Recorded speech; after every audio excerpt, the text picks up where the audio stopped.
I've come to a stark realization. Owen lacks any sense of responsibility or compassion. It's clear now that I'll have to take action.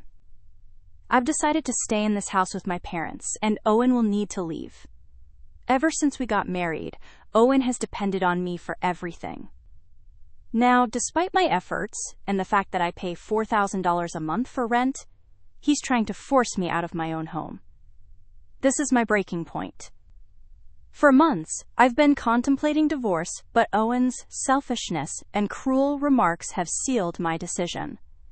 I told him firmly, I will leave this house, yes. But for now, you need to go. Quickly.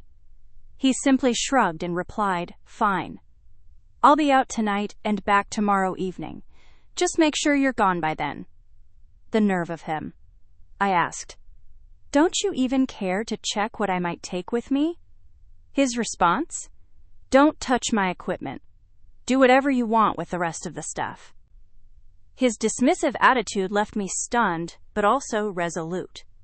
If he's giving me free rein to handle the household items, I might as well use this opportunity wisely. Perhaps it's time Owen experiences the consequences of his behavior. I've already started planning. If needed, I'll hire a removal service to pack up everything I care about. And Owen? He'll finally get a taste of his own medicine.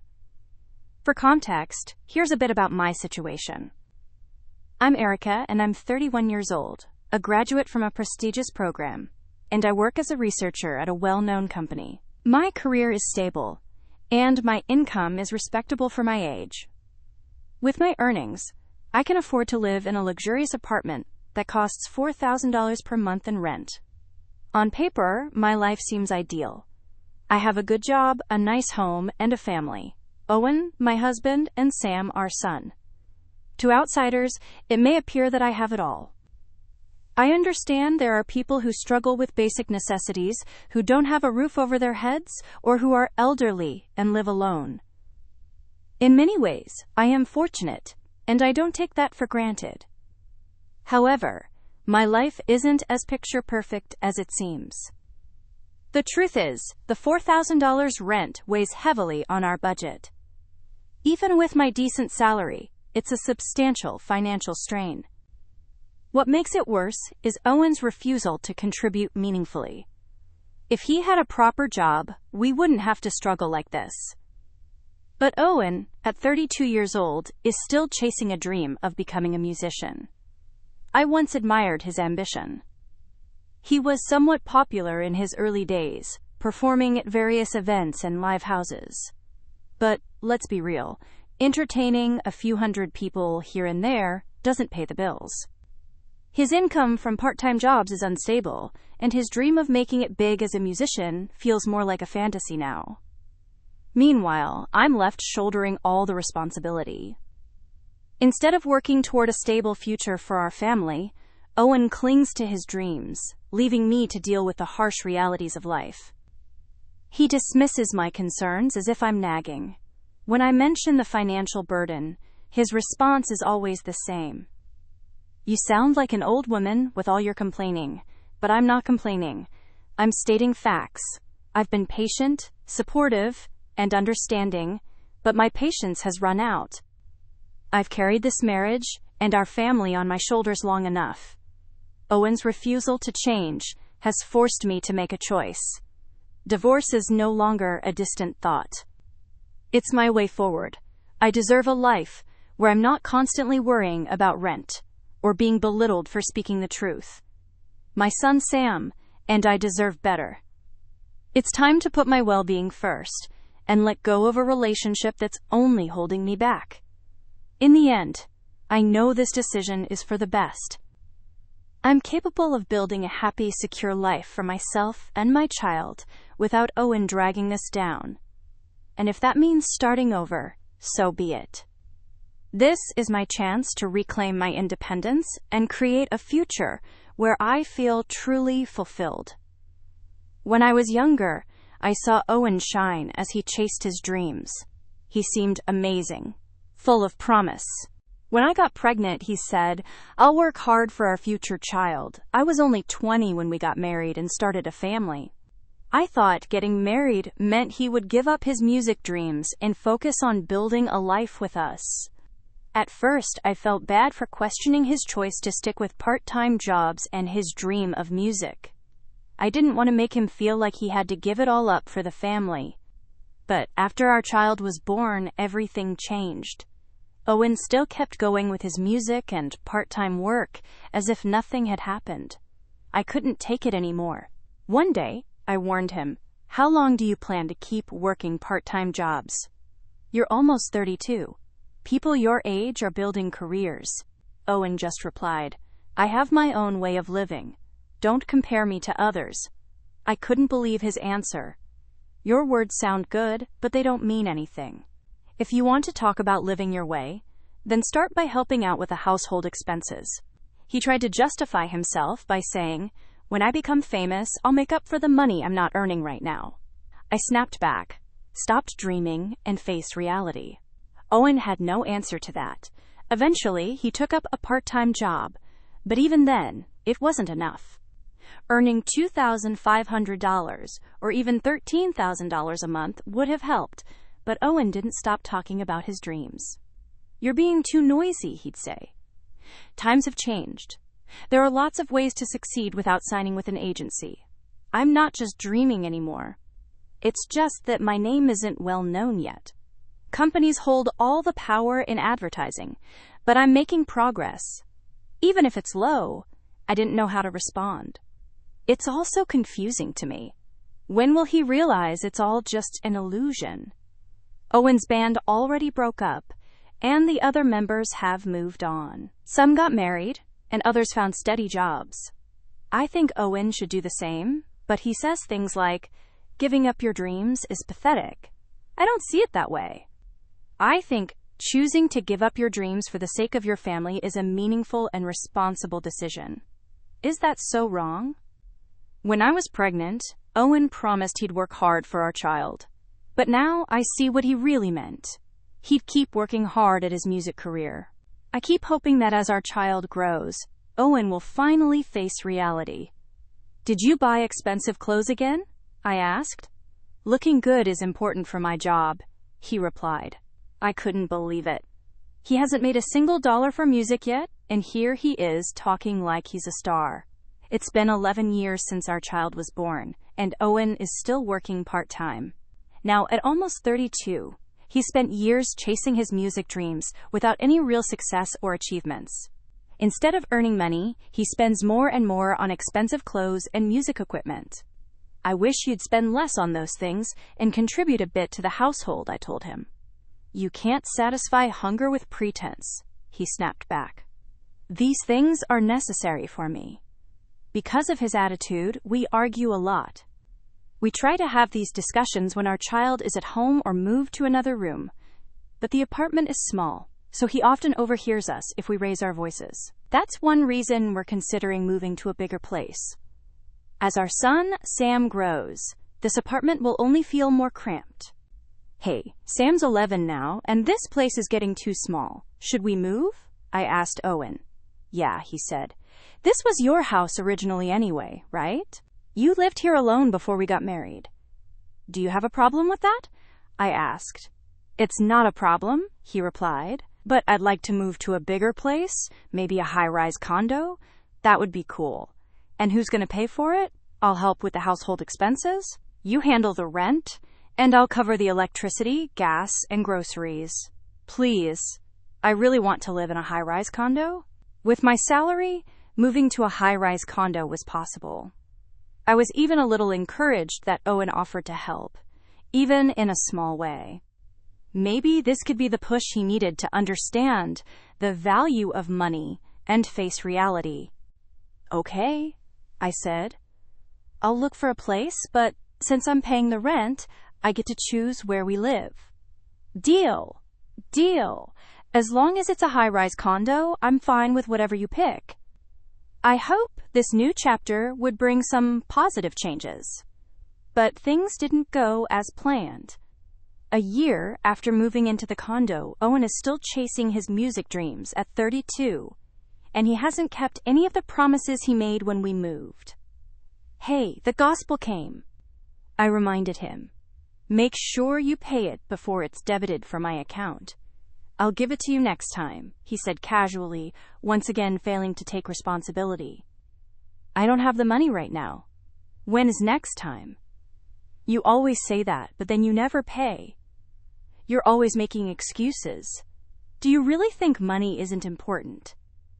"All you ever do is fuss about money," Owen replied. "All I'm asking for is the minimum amount to cover our bills. Why should I have to keep scolding you about this?" I said he promised he would help with the bills, but it feels like those promises never meant anything. Thankfully, I set up direct payments from my own account for important expenses like electricity and gas. If I hadn't, Owen might not have paid them at all. Every now and then, though, Owen does leave some money behind. Once, I found $100 on the living room table while he wasn't home. It wasn't even close to enough, but I thought maybe he was embarrassed to give it to me directly. For a moment, I wondered if this was his way of showing he cared. Maybe he was trying to be considerate. I quickly realized I was wrong. I still hadn't received a share of the electricity bill for the month. "I do pay sometimes, don't I?" Owen argued. It felt like he only gave small amounts of money to make himself feel better about not contributing. And then there were the lies. One day, he said, "I want to take my parents on a trip. Can you lend me some money?" "How much do you need?" I asked. $100 should be enough," he replied. I handed it over. But deep down, I knew he wasn't taking anyone on a trip.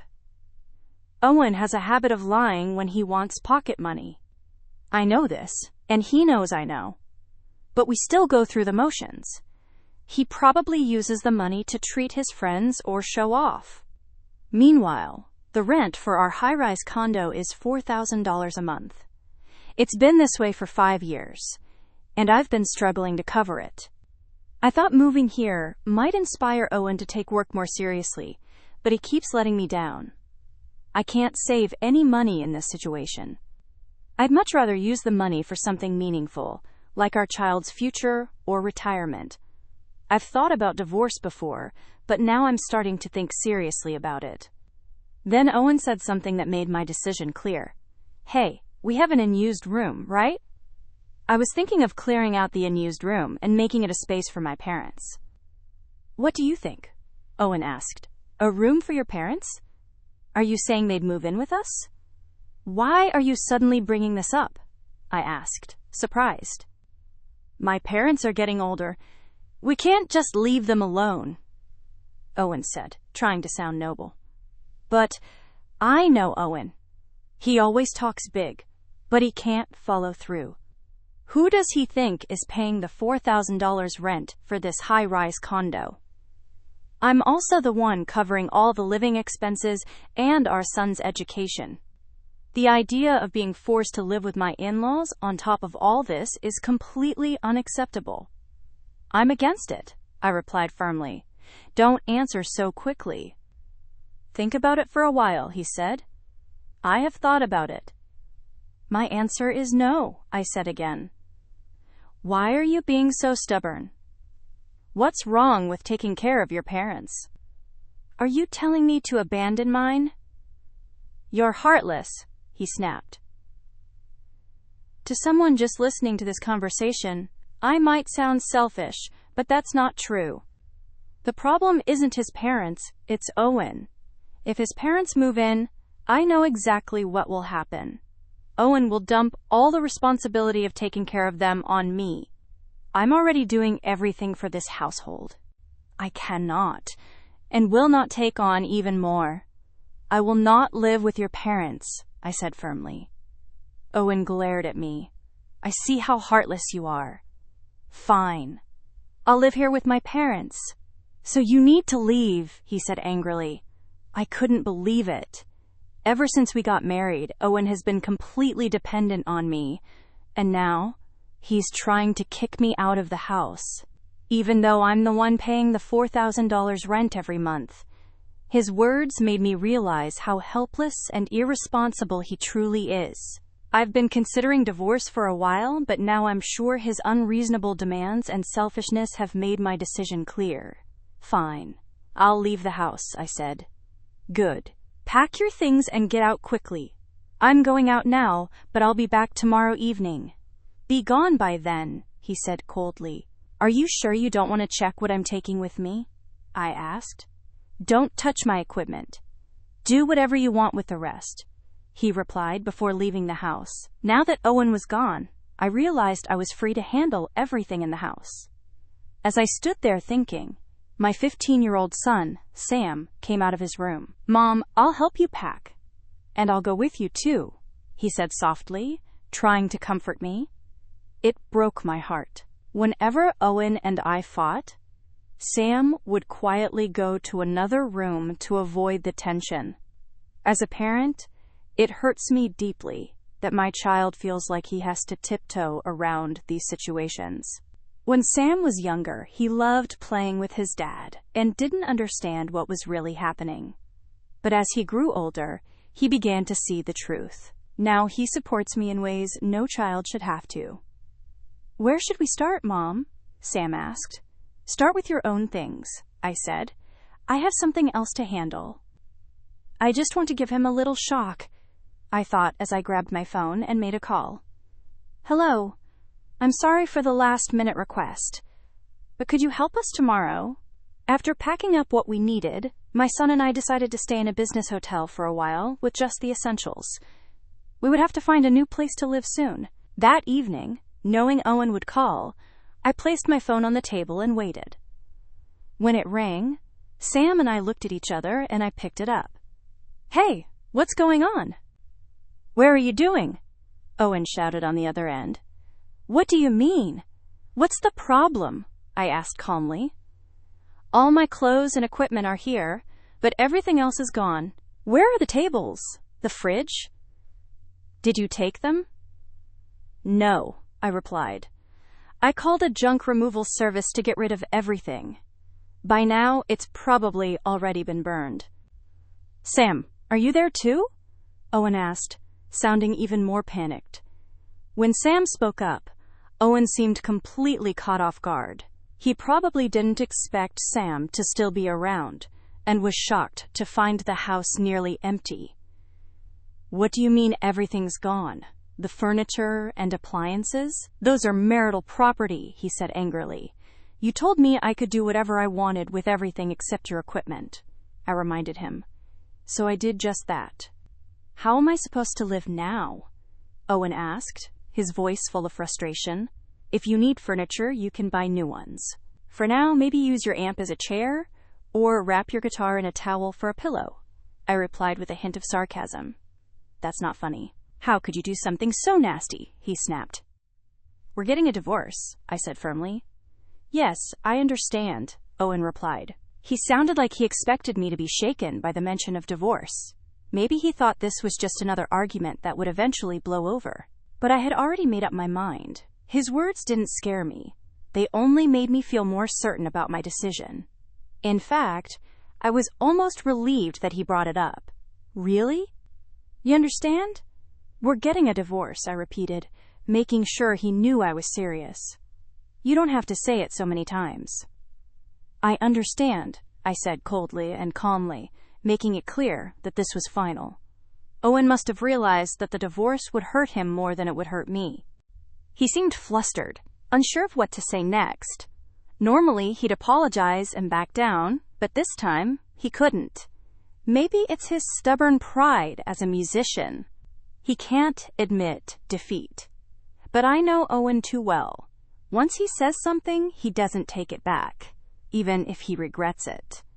At first, Owen acted like he had everything under control. But now, it all seems ridiculous. We'll talk about the details of the divorce later, I said. You're planning to live in this house with your parents, right? Should I go to the real estate agent first to update the contract? Owen hesitated. Yeah, but if the contract is changed to my name, the divorce can't be undone. This is your chance to apologize, he said, his voice shaky. It felt like a weak, last-ditch attempt to stop what was happening. Maybe he thought my decision to get rid of the furniture and appliances was part of some master plan to force a divorce. But after 15 years of frustration, my feelings weren't going to change so easily. Deep down, I wished he would face the consequences a bit more. A few days later, Owen and I went to the real estate office to review the condo contract. I smoothly ended my part of the agreement. The process was quick and simple. But when Owen tried to sign a new contract, there was a big problem. What?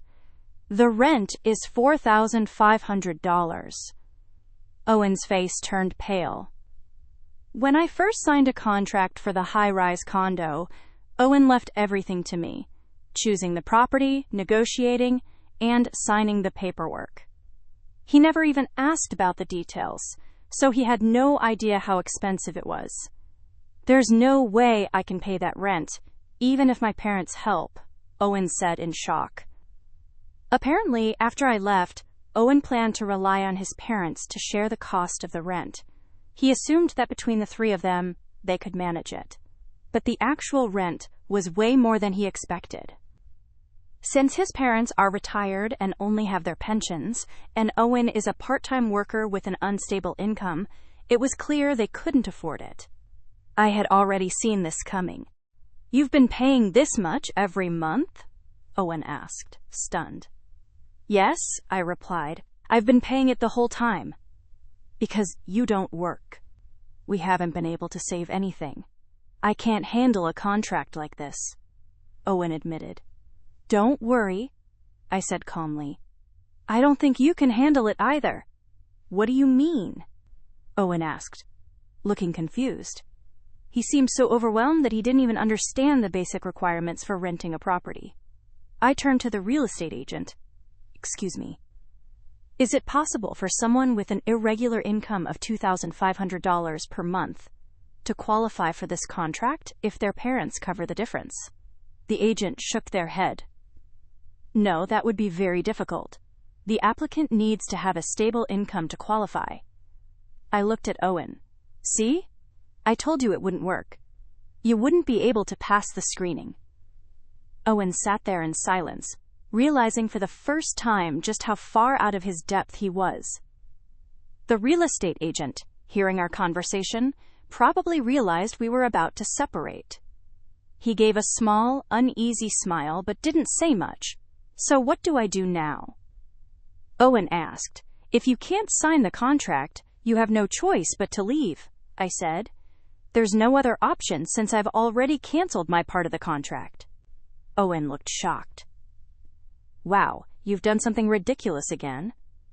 Owen, who likes to call himself an artist, doesn't have much self-esteem, but he loves to show off. This situation must have been a huge embarrassment for him. With his low income, our pending divorce, and now being outsmarted by me in front of the agent, his face turned red and sweaty, like he had just run a marathon in the middle of summer. Ignoring Owen, I continued speaking to the agent.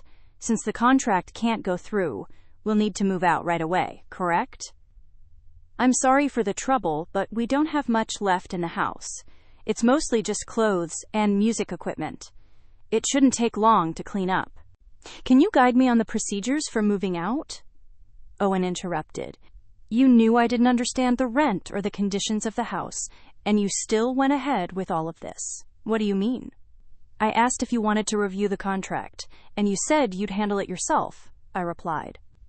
"Whether you knew about my income or not, I thought there might still be a way to make it work," Owen said, clearly frustrated. "Don't be ridiculous," I said calmly. "I'm not leaving." Owen insisted. "If you don't leave, I'll have to call the police," I replied. "I don't know all the legal details, but you could be sued for trespassing or refusing to vacate. And since this isn't my property anymore, the real estate agency or the owner might get involved. It could get messy if a company reports it." The agent looked increasingly uncomfortable as Owen stood there in silence. "You don't want to embarrass yourself any further, do you? Go home and pack your things," I told Owen. Without another word, Owen left the real estate office. I turned to the agent. "I'm sorry for all the trouble. The house will be empty soon. If anything is left behind, I'll take care of disposing of it." Later, when the agent and I went to the condo, it was already empty. To apologize for the awkward situation and any inconvenience caused, I brought some sweets to the real estate office. The process itself went smoothly, but I could tell the agent was still a bit confused by everything that had happened. I'm truly sorry about how things turned out, but this situation brought the dreamy musician back to reality. Now, he has no choice but to face the real world. After he left the house, our divorce was officially finalized. Since neither of us had much money, me spending most of mine on rent, and him barely earning anything, there was no argument over dividing assets. My son decided to stay with me. As for my ex-husband, he probably thought he could rely on his parents for support, but I had already closed that door. After being married for about 11 years, I reached out to my in-laws to inform them about the divorce and to say my goodbyes. I felt it was only right to keep them informed about the process.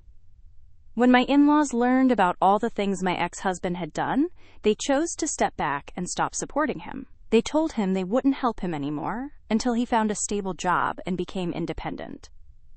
Because of this, his plan to move in with his parents fell apart. Now, over 32 years old, my ex-husband is finding it difficult to get a regular job after living so long as a freelancer. He continues to work freelance, but his income is still very low. He struggles to even pay rent for a small, cheap apartment. In this situation, continuing his music career is nearly impossible. This is the reality for my ex-husband, a man who achieved nothing. As for me, I've rented a new apartment where I now live with my son. Without my ex-husband, the rent is much lower, and I can use my money for more meaningful things. While I don't criticize people for chasing their dreams, I found happiness in creating a comfortable and stable life for my son and me. This is what truly matters to me now.